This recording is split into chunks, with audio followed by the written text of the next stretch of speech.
All right, so welcome everyone to the Health and Nutrition Sciences speaker series with Dr. David Balk. Welcome, David, our professor emeritus and our former chair and now happily retired, I think. Dr. Balk is going to talk about his most recent book on living, dying, death, and bereavement. And yes, as we talked about yesterday, Dr. Balk, your bio is really, really long, but in essence, a career. Some of it's true. In essence, a career in the study of death, dying, and bereavement and the science of thanatology. And most recently, before you retired, chair of the Department of Health and Nutrition Sciences. And without further ado, I want to hand it over to you because we are all eager to see you again. And many of us, I think, have never heard you speak. So, I mean, we've heard you speak, but not give a talk. I should paraphrase that. So I'm going to switch to speaker view on behalf of the Department of Health and Nutrition Sciences, the research committee consisting of Matthias Caviglia and Enrique Puget and myself. Welcome to students, faculty, staff, and guests. And David, the floor is yours. Thank you very much, Margaret. This means a lot to me. I'm sort of like returning home, and Brooklyn College was of an important part of my life. And so this is the only presentation I've made about this book, and probably will be the only presentation I do make.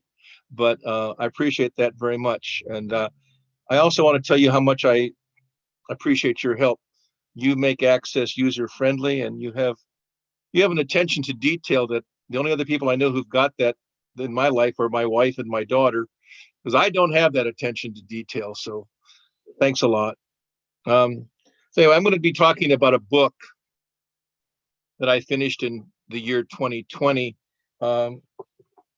This is one volume of it. It's called Living, Dying, Death, and Bereavement, Conversations with Thanatologists. The book is comprised of interviews with 37 individuals who've made significant contributions to thanatology. So let's get started. And I think to do that, I have to put on my hat. Okay, I got 5 parts to this presentation. I'm going to give an overview of the term thanatology. I'm going to talk to you about the impetus to produce the book. I'll talk about limitations of the book. And then I'll talk about the plan I followed to produce this book.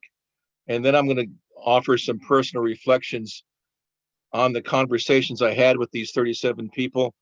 And basically, I've broken it into 7 topics. Why do thanatology? Who are leading figures and leading ideas in the field? What influential ideas do they consider untenable?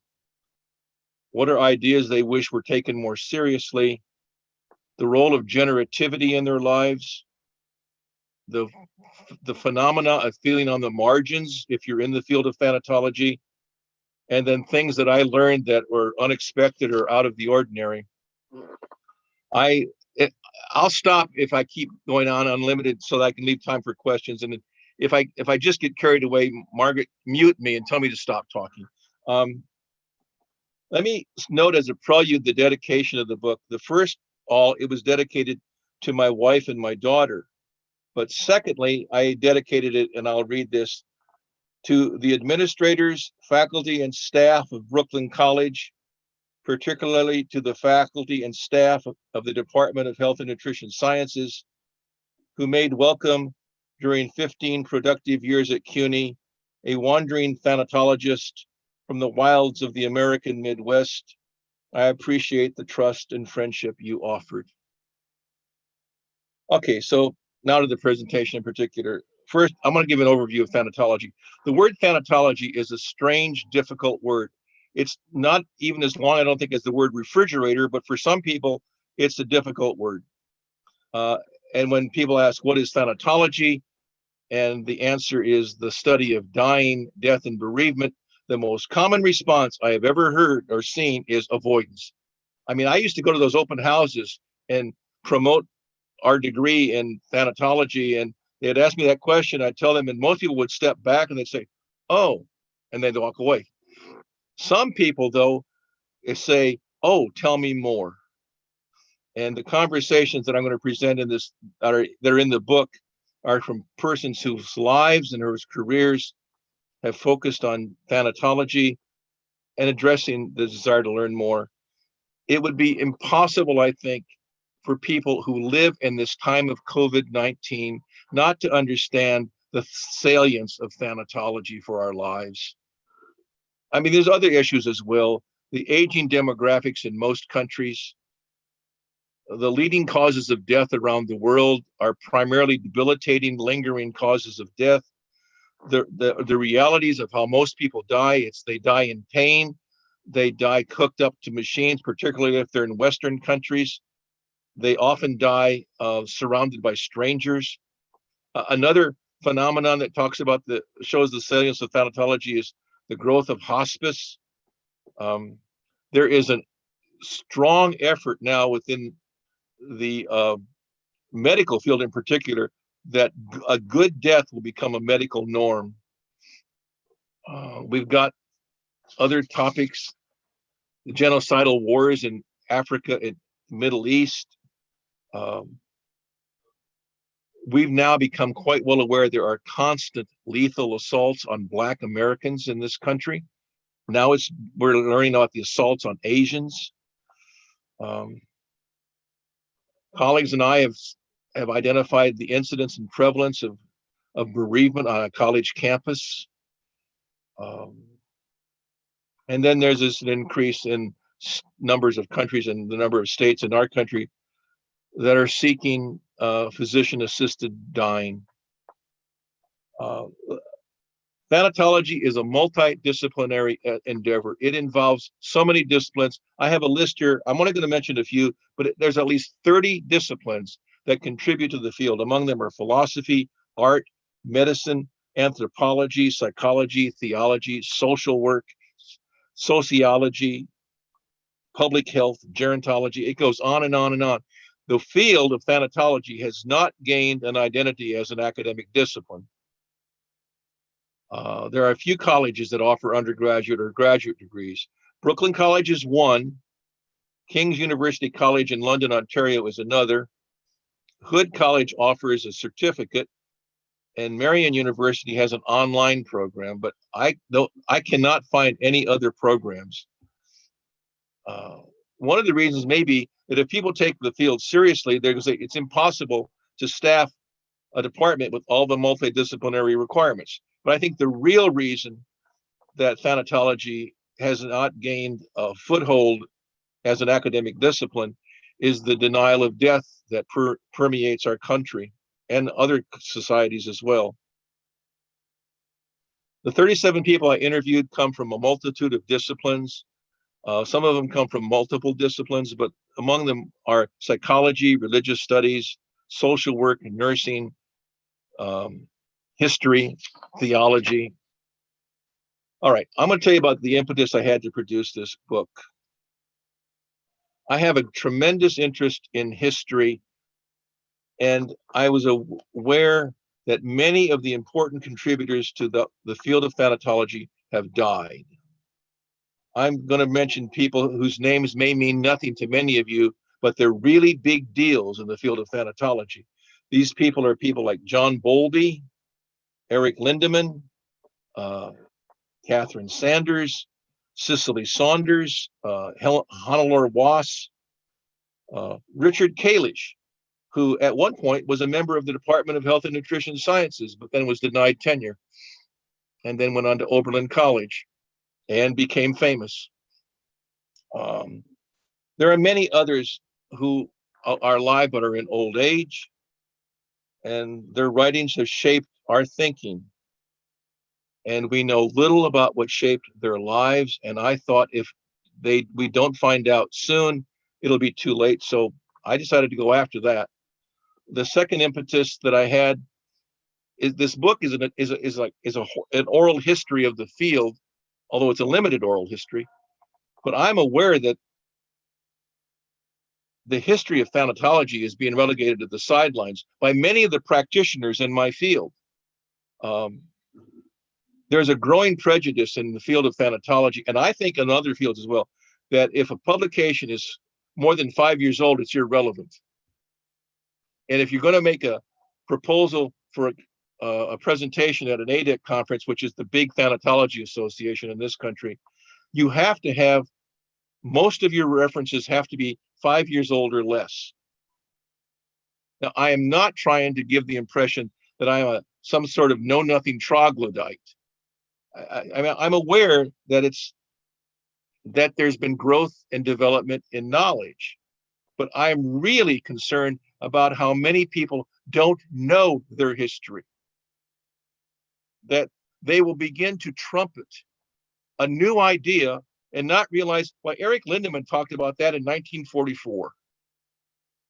There is an effort in the field of oncology right now to bring psychosocial science into the field of medicine, to bring the humanities into the field of medicine, and they had no reference at all to Sandra Bertman and Bill Warden and Avery Weissman, who did all this groundwork back in the 60s and 70s. They think they've caught on to something new.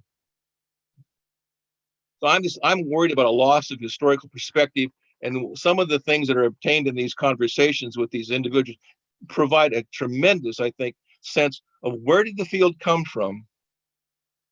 And I think there's classics in every field. The wisdoms of classics becomes lost if you rely on what other people tell you about those classics, if you don't read them yourselves.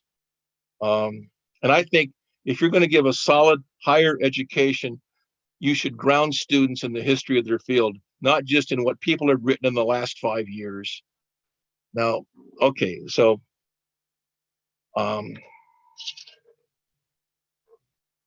third impetus was if you talk to people who are significant contributors to their field, you will get unique perspectives from them about their field and about what they think about what other people's contributions are, if they're willing to open up about that. And you'll find out what they think about influential ideas. And in short, in-depth conversations, I think, provide a chance to learn from a series of very inspiring life stories. The fourth impetus I had was just the value and the appeal of stories. Stories, I think, have an enduring interest across cultures. Throughout this book, it's nothing but a bunch of stories upon stories upon stories of people's lives. And storytelling is becoming an increasingly valuable research tool. Joseph Campbell, with his notions on the power of stories, Rollo May, actually people whose names you may not know, but Robert Stake from the University of Illinois. A fundamental aspect of storytelling is that it discloses meaning. And stories grab people, and empathic understanding occurs. So if you get rich, thick descriptions in storytelling, what you make possible is for people to put themselves into that story and see where it applies to them, which is another name for a fancy term called naturalistic generalizations. Naturalistic generalizations occur when a person sees situations in a story that they can apply to themselves. And I think there's lots of stuff in this book. And I think most of us learn that way.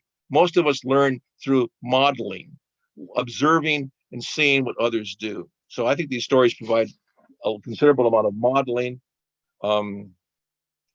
Anyway, I also talk about my interest in personal development and social commitment.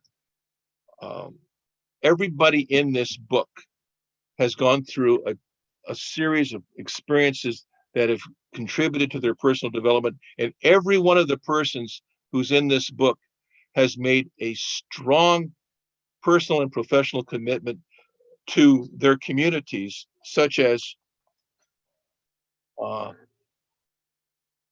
it's well, an example right now that actually I think you see the difference between people who see commitment to community versus not are the people who are not willing to take a vaccine because all that matters is them, versus people who say there's more involved in this than just me. There are some limitations to this book. I interviewed 37 people. There are several people in thanatology who are important, who are not part of the book. And I understand their stories need to be told. They weren't, but they deserve to be told. Somebody else ought to do it. When I mentioned that to my wife and said, some people are probably going to say, well, so-and-so is not in the book. I think her response was, well, then let them write a new book. There are certain areas of focus in thanatology because it is so multidisciplinary that are just either underrepresented or are missing altogether in my book. I don't talk to any child life specialists. I talked to a couple of hospice nurses. I talked to some bereavement counselors. I didn't talk to anybody who's engaged in organ donation. I didn't talk to any oncology researchers. I didn't talk to any I did talk to some end of life program administrators. I didn't talk to any neurologists or immunologists. So there's many fields that aren't present in my book. Another limitation, most of the people I interviewed 37, most of the people come from the United States of America. 29 of them. 3 came from England, 1 from Greece, 2 from Canada, 1 from Israel, and 1 from Australia. There are thanatologists who make important contributions who are in Africa, Asia, the Middle East, South America, Central America. They need to be interviewed. But I only have fluence in English. I am fluent in English, so to speak. And so that really limited who I could talk with. Another clear limitation is the participants in my study are predominantly white. And another limitation, when you read the conversations, you may wish at some point that a different approach had been taken, a follow-up question had been asked, a different reply given. Well, that's just, I think, obviously going to happen. The plan I followed was simply, well, let me look at the sampling idea. My initial idea was a really complicated idea that made, actually, the more I thought about it, no sense at all. I was going to do the 4-field matrix, and I was going to get so many people who were scholars, so many people who were administrators, so many people who were teachers, and so many people who were clinicians. I was going to fill that matrix, and that's how I was going to approach it. But then 2 things became clear. Most people fit into more than one of the corners of the matrix, and the other one is it just like was artificial. It isn't the way the field is done. For example, Donna Sherman, who was the executive director of the Dougie Center, which is a program for bereaved children. Yeah, she's an administrator, but she's also a scholar and a teacher. Holly Priggerson, a scholar who has been at Yale, Harvard, and is now at Cornell Weill, who studies complicated bereavement, is an administrator as well as a scholar. So anyway, nobody fitted into just one category. So eventually what I decided was simply to contact people I knew who are pioneers. Eventually I extended it to some people who are in mid-career or early career because they're making important contributions. And I contacted them simply by sending out a very simple 2 or 3 sentence email message that said, I'm going to be conducting an oral history of thanatology. Would you like to take part? And to my great surprise and pleasure, people contacted me and said, yeah, I'd like to take part in that.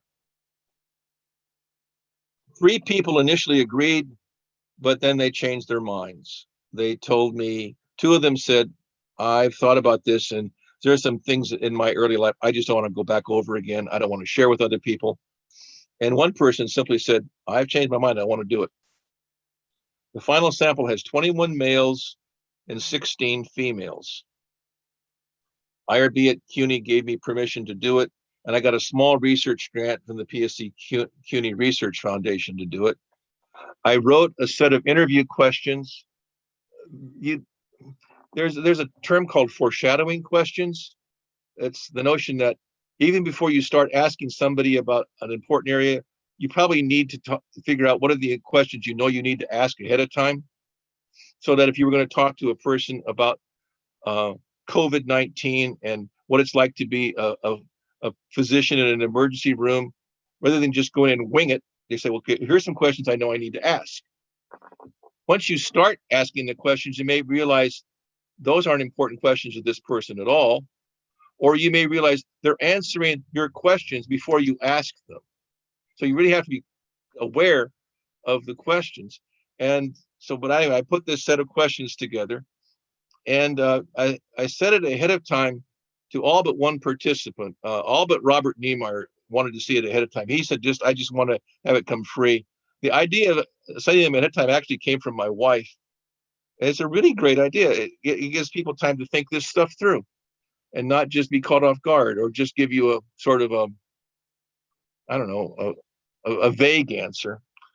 Here's some of the questions I asked. Tell me about your background and your upbringing. Tell me about your education in college and university. Who are the persons who influenced your growth and development? Tell me about life-changing events that have affected you. What led you to focus on thanatology as a professional career? Tell me about your work history. Tell me about contributions you have made to the field of thanatology. Who, in your estimation, are the major figures that have influenced thanatology? What, in your estimation, are the major ideas that have influenced thanatology? Tell me about areas in thanatology you consider need exploration. Are there any ideas that have influenced thanatology that you consider untenable? And tell me about influences outside of thanatology that are important in your life, like literature, cinema, politics, painting. And then finally, what are some questions you expected me to ask that I did not ask you? Each interview lasted between 90 and 120 minutes. The longest one that went was about 120 minutes. Most of them were between 90 and 110. And these were all conversations. There weren't just like, okay, here's the first question. Now here's the second question. Is once we started, it became much more spontaneous. And at times, a person would start to answer a question that was 3 or 4 items down on my list. I just had to remember they've answered that already. We recorded each conversation using something called Dragon Speak, and then we were able to copy it to a Word document by means of something at temi.com. Each interview got transcribed. I cleaned up the noise in all conversations, things like how many times people say you know, and how many times the word really comes up in conversations, how many times you go, those got cleaned out. I think they just interfere with conversation. They're happening as I'm talking right now. I sent the interview to the person, said, is this okay? Some of them made changes, some of them are minor changes, some of them were major changes. And then the final interview that they accepted has been published. Okay, so that's the gist of how all that happened. Here's some of my reflections on what the conversations told me. First, I'm going to give an overview. One of the things that became clear to me the more I listened and reviewed the conversations was the people did so with a clear interest, many enthusiastically. I'm not saying enthusiasm was the response of every person who was invited to take part. Like I said, 3-person decline, but enthusiasm marked almost every conversation that I had. The persons expressed such passion for their work. One of my concerns was, how will I be able, if at all, to convey this passion they have? I'm not a F. Scott Fitzgerald. I mean, I've just got these words. And so I'm not sure. I do know that when I read these things being conversations, the energy comes out of it for me. These people really care about what they do. I'm also struck by something, and I may be just biased in this, and it could be, yeah, well, that's your take on it. Every one of these interviews has value in itself. It stands by itself. I was impressed by that. They don't need formalistic analyses. They have value in themselves. I purposely decided, on the whole, to leave interpretations to readers of the book. All three readers of the book can interpret what they want. The conversations, I am convinced, contain riches that are worth mining. I'm hopeful that others will see this as a mother lode. I have this, I guess, belief or dream that the book will eventually be seen as very important to the field. I don't know if that's going to take a long time or not. I did not include in this book extensive analyses that I did, and some of my colleagues have expressed discontent with that decision. They think that what my book should primarily be is a straightforward research thing, which says, okay, I've interviewed all these conversations. I've interpreted all these conversations, and here's the basic ideas that appear in them. I didn't do that. I've said, here's the interviews, read them. But I do have some reflections to give you. My first one is the whole question of why do thanatology in the first place? What led these 37 individuals to select thanatology as a professional focus? One thing is certainly clear. Nobody from an early age said, I'm going to be a thanatologist when I grow up. As many of you may have assumed, in the lives of many of these people, a significant loss has held singular importance for them.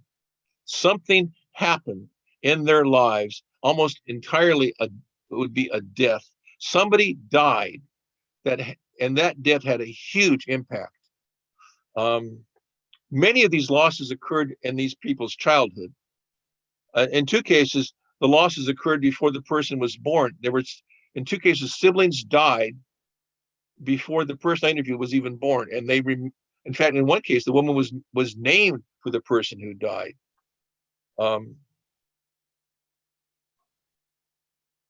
But not all the people I talked with traced their involvement in thanatology to a death. Some came to thanatology by what you'd call serendipity. Erwin Sandler, whose name many of you probably don't even know. Erwin Sandler is a distinguished Regents professor at Arizona State. He runs he's now a professor emeritus. He designed and ran a research program in the community psych department there that was looking at how families cope with stress. It's a huge research program. It got R01 grants out the wazoo. You can't believe how many R01 grants these guys wrote. I mean, those are hard to get. They studied first divorce.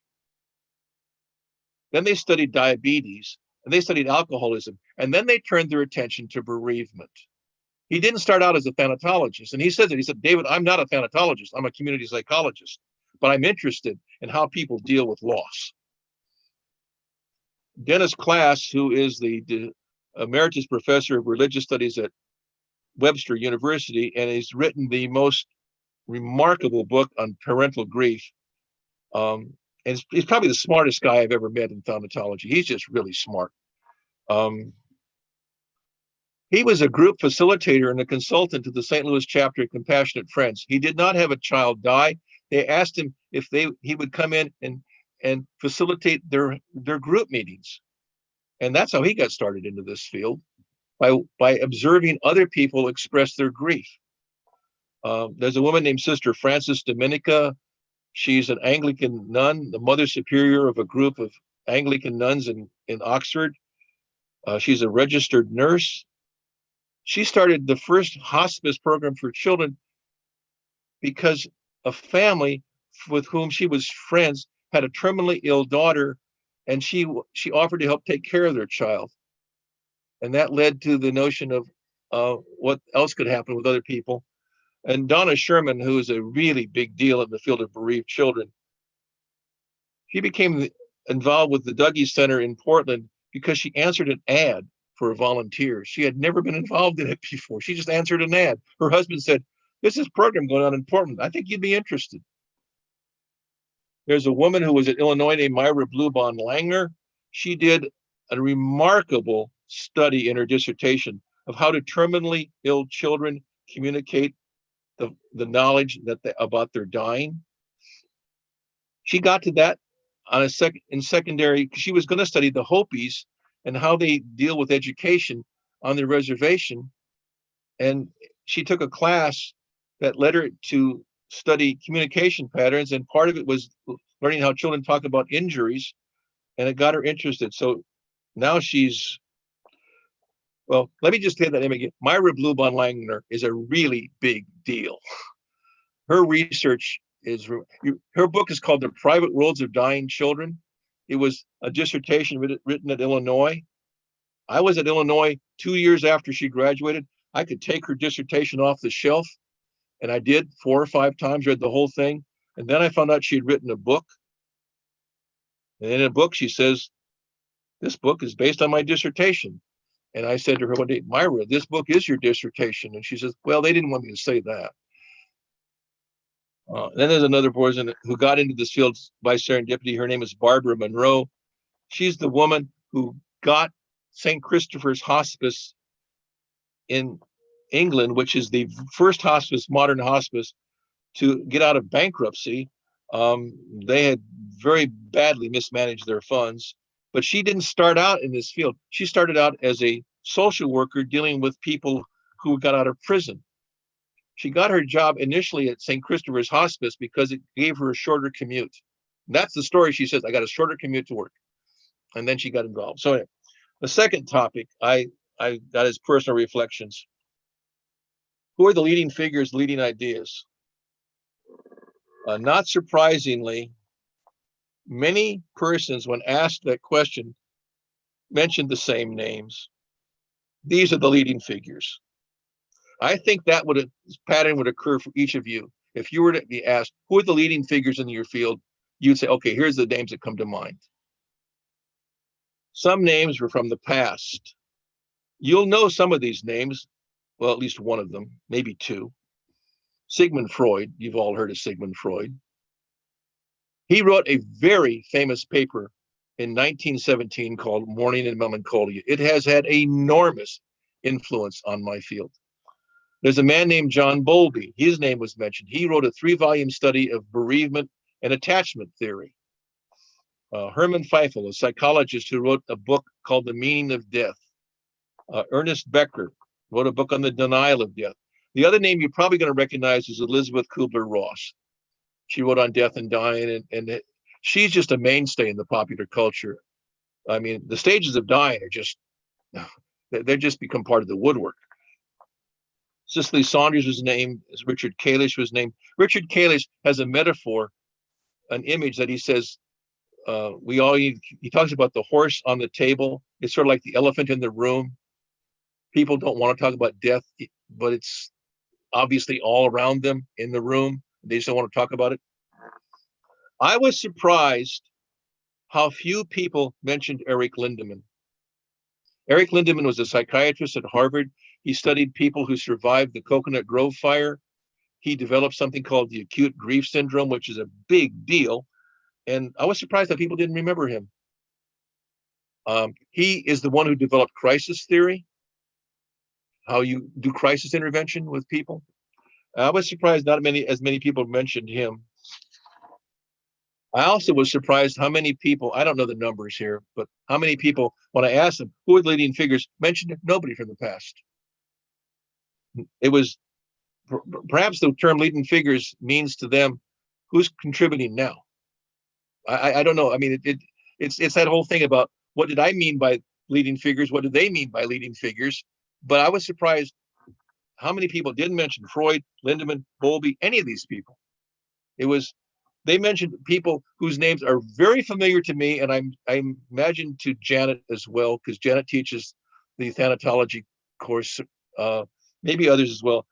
But they would mention Robert Niemeyer or Margaret Strobel or Robert Kastenbaum, or Hank Shute, or Bill Warden, or Phyllis Silverman. Those are names that probably mean nothing to anybody who's not in thanatology. They're really big and make important contributions. Then I asked them, what are the leading ideas that one of them was something called continuing bonds. The notion of continuing bonds is that most people who are grieving a death remain emotionally attached to the person who died.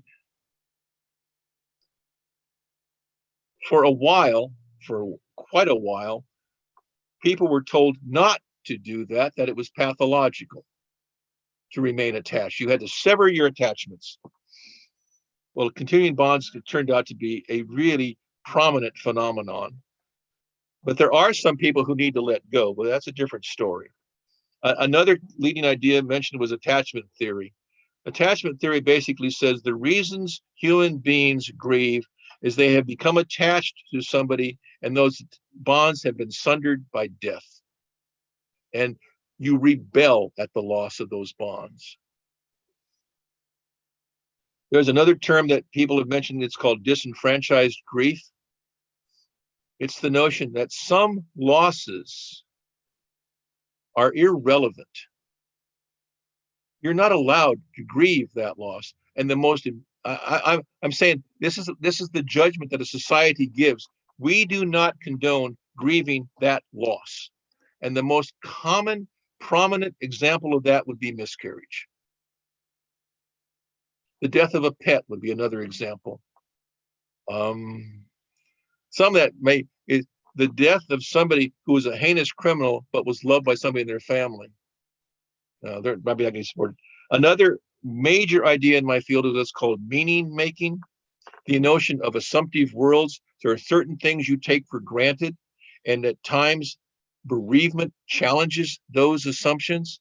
And if you are struggling to find meaning, you're going to have more and more difficulty dealing with the loss. The final topic that is a leading idea for these people is what's called complicated grief. One of my friends, Donna Sherman, says David, all grief is complicated, but she admits that's too simplistic. We now know from some very careful research done by a guy named George Bonanno that there are three basic trajectories in bereavement. The most common one, the one that most people follow, is a resiliency trajectory. The loss bothers them, but very quickly, within a week or 2 weeks, they return to a normal life. Another one he calls the recovery trajectory. It takes 18 to 24 months. They go through really difficult times, distress and all that, but eventually things return to normal. And then there's for like 10 to 14%, they never, ever get over the loss. They never recover unless they're given professional help. They are stuck and they stay there. And that complicated grief is something that more and more people are studying. Holly Prigerson is doing some wonderful work on that idea. I asked people, what are some influential ideas that you think are untenable? Not all the persons accepted the word untenable. As they put it, well, this would be Paul Rosenblatt, but I think it captures other. He says, look, truth is field dependent. It's relative to historical and cultural contexts. But other people were willing to say, yeah, there are some things in our field that I think are untenable. And the major one was Kubler-Ross's stages of dying. That's frequently the one that's mentioned is people who said there was something they found untenable, it was almost surely going to be Kubler-Ross's stages of dying. What are some ideas that they thought should be taken more seriously? One is they wanted to see more cross-disciplinary fertilization. That was one. There's so many disciplines that contribute to thanatology. We need to talk to more people who are outside of our field. But one of them was that one of the ideas they wish were taken more seriously was that we ought to pay more attention to traumatology. Some clinicians have said we need to know more about the field of trauma. And right now, there's a current project going on with with my daughter Janet and Tracy and I, we're proposing a book that's going to look at trauma and loss, and it's going to be geared for clinicians. It's geared for bridging the gap that separates researchers from practitioners. Some other topics mentioned. Some people have become very interested in neuroscience and how the brain is so central to coping with bereavement. I mean, some fMRI studies are very fascinating about what they find out. I mean, if you've seen those studies where a person is in an fMRI study and they're shown a picture and they look to see what lights up in the brain. And they've done this stuff with bereaved people. And what initially lights up in the brain is a portion of the brain. Oh God, I don't know it's not the amygdala. Anyway, what lights up is immediate recognition. Oh, that's who I'm missing.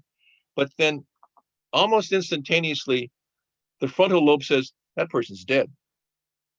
And what you experience consciously from seeing the picture is a sense of loss, but your immediate response in your brain was, oh, that's who I'm missing. That's who I love. And they're trying to see how the brain works to help us process and cope with the bereavement. Another topic that means a lot to the people I talked with and to me is this notion of generativity. Actually, when I think of this, I think of Raymond and of his insistence that we take mentoring seriously. You may remember Erik Erikson's model of identity formation, and talks that as people mature, they make increasing investments in their community, outside themselves.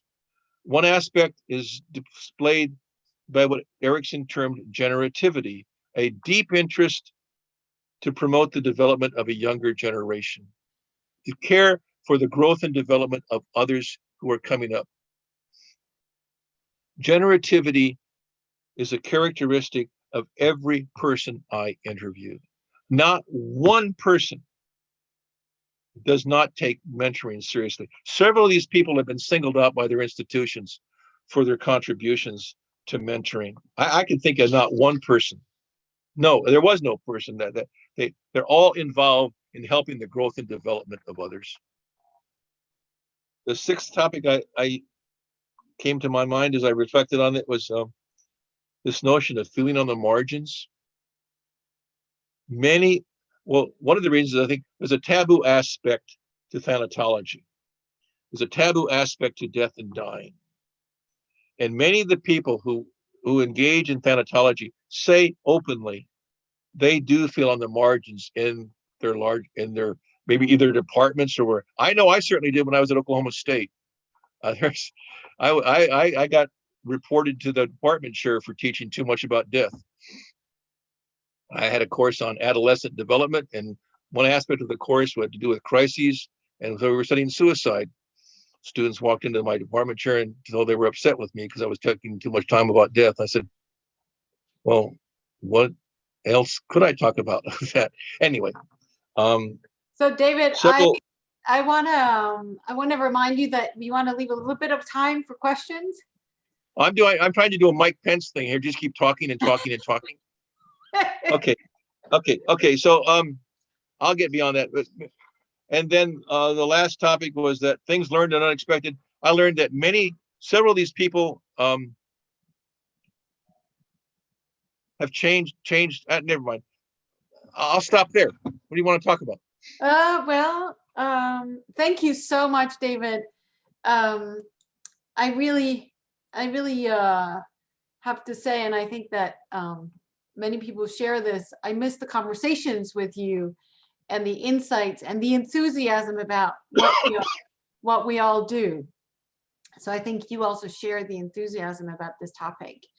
But I want to look at, there was a question from Alexia, who's one of our students. And she asked whether you have done research on death doulas and how they help families. So just like birth doulas are sort of birthing assistants, there is also the notion of, death doulas. I've heard the term. I've talked with a couple of people about it. I have not done any research with it. I don't want to poison the well here, but the people I've talked with, such as Barbara Monroe, who's the who was the chief executive officer at St. Christopher's, they don't have much. They don't put much trust in death doulas. They don't see the value of it. Interesting. But I've not done any research on it myself at all. Okay, so I'm thank you. sorry if that, yeah. Professor Wang shared an article about in the Baffler by Ann Newman in the Baffler about death doula. So thank you. Alexa, maybe we can locate that for you. I want to encourage everyone else in the meeting to ask questions. Oh, so Kathleen Axon, Dr. Axon asked whether your interviews were completed before the pandemic. Yes. They all got completed around in the year 2016. It took a while to get it all completed, Kathleen. Right. And do you think you would have a different or if you would have different findings if you were to repeat the interviews now? Well, I think there would be much more discussion of the pandemic and of the deaths that are occurring and how many deaths were occurring in isolation, people alone, and the overwhelming burden being carried by healthcare providers, and how they must be experiencing some kind of vicarious trauma if they haven't already all themselves contracted COVID. I think the assault on the healthcare profession is just astounding, and what they're having to bear under. Yeah, I think there would be a lot of discussion about that. There's something else that I thought I don't know what Brooklyn College is going to do once the fall semester starts, but it's obvious to me, having talked with some people who are teaching there, many of you have students whose family members have died from COVID-19. Other people are, what's Brooklyn College going to do to recognize that this is an experience that has affected so many of you? Are you going to have a memoriam service, something to, without overdoing it, something I think needs to be done to recognize the loss that has been experienced by so many people. So, something the college does formally. I would hope that they would do that. I know if I was there, I would be talking to Michelle Anderson about, let's get something going on here. Janet, you're looking, do you agree with that? You do? Okay. Well, thank you, David. I appreciate that sentiment. The college and the universities are hosting these web pages in memoriam, which is, I think, a symbolic gesture in the direction, but I think they're only focused on the lost staff and faculty. And one, I think they're highly underreported, as all data is relative to this. But I think it's also a very passive gesture. And I agree with you that we should have a more active gesture. I just want to make it for the record, I am not volunteering to coordinate, but I think it's a really important gesture to extend to our community. And you're absolutely right. Yeah, I think this is too much for one person to take on. I think it should be something assumed by some of the formal institutions there, like the faculty senate, like some of the people who report to Michelle Anderson. They have the resources to pull all this together, like they pulled together a commencement. Right. Thank you for that suggestion.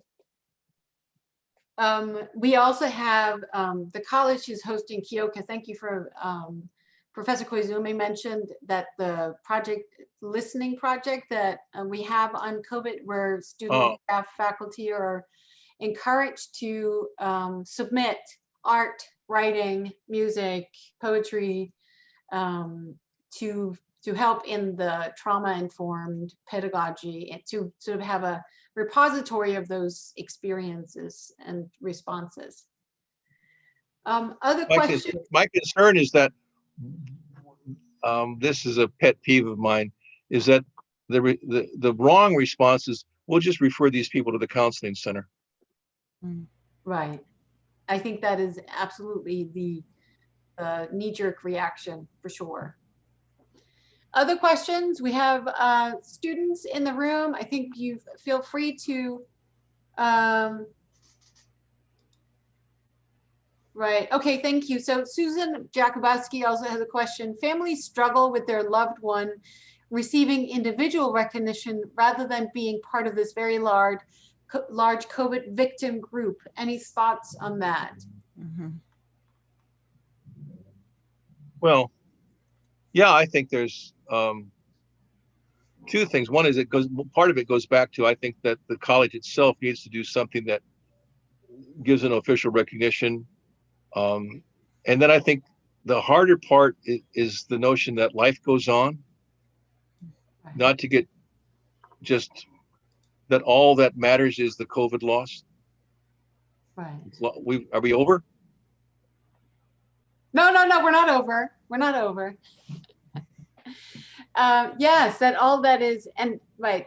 I thought you meant, yes, is the pandemic over? Can we move on? No, I thought all of a sudden the presentation just stopped.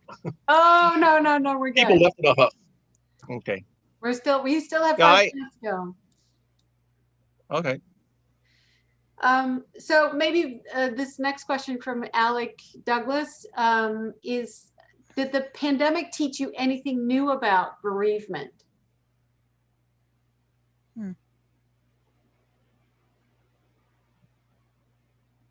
I don't know that it taught me anything new about bereavement. What it accentuated for me was how it was no longer possible to hide this phenomenon. It was everywhere. So many people were experiencing loss. They were becoming aware that loss is one of the primary experiences humans have. So that, I thought, came through loud and clear. The other thing, this is off bereavement, I just cannot understand at all why it has become politicized. Well, I do understand why it's become politicized. It just concerns me greatly that the pandemic has become a political football, and that bothers me greatly. Yeah.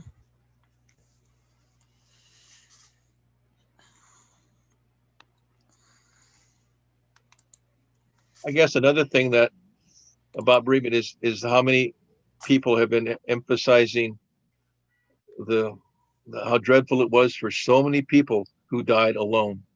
For not only the person who died, but for the persons who were left that wasn't able to be with my mother or my father or my sister, or that they died alone, and how awful that is. Right, and I think that links very much to what you also talked about earlier, the unpreparedness of the medical professions, and particularly for that situation, people dying in isolation do not have the personal contact with their loved ones, and the medical professionals did not even have time to be the person to be near those who were passing. I would think that people in public health must be studying this impact on the medical profession. Right. I think if you were to include some of those people in a book like I just did, and what was a life-changing event, I bet you someone would start talking about COVID-19 and what it's meant to be deluged by this. Right. So we have another student question from Mirza Molberg. For a student nearing graduation at Brooklyn College with a concentration in thanatology, can you think of any paths a student can take with this education alone, or is an undergraduate degree in thanatology more supplemental to a larger career path?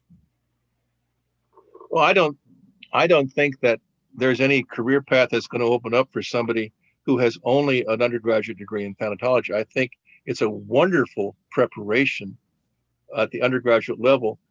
But if you're getting that, I think you have to figure out in what way you want to make a contribution. And in almost every case, if you want to be in a clinical field, you're going to have to get some kind of licensure, either social work or counseling or clinical. The people at the first group of undergraduate students I met studying thanatology were at King's College in London, Ontario. And when they heard we had a master's program, they said, oh, once I get my BS, I'm going to come to your place. I said, you just learned the same things. What you want to do now is figure out how to take what you've learned in your bachelor's program and apply it in some kind of graduate program that'll let you put it into practice, whether it's sociology or anthropology, or maybe you're going to go into something else. But I think what has become complicated for people is to realize when they go out into the field with a degree in thanatology, people say, what's that? Right, right. And case in point, the transcription software on Zoom does not recognize the word thanatology. Right. It has been transcribed as psychology and lots of other things with the T. That's their loss. Yes, exactly. So but in machine learning, you can teach the transcription software to incorporate new words. So I hope we're working on that for this talk.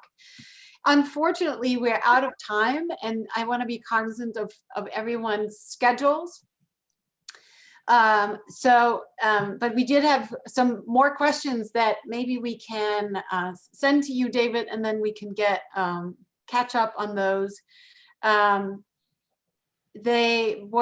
of them were about the lack of physical evidence and the physical contact with bodies of the deceased, and the lack of funerals, right? That people were not actually able to see their loved ones. And also, so that is a question that maybe we can take over email, and maybe we can share it with the person who's asked it. And then also questions about the future of thanatology. So I foresee this as an ongoing conversation with you, David. Well, I'm glad that Brooklyn College still supports the thanatology program. I think it's a marvelous program. Absolutely. We have expanded our MA program with a sister program in food and health equity that hopefully will be up and running. So we're looking to expand and expose more broadly that we have these programs.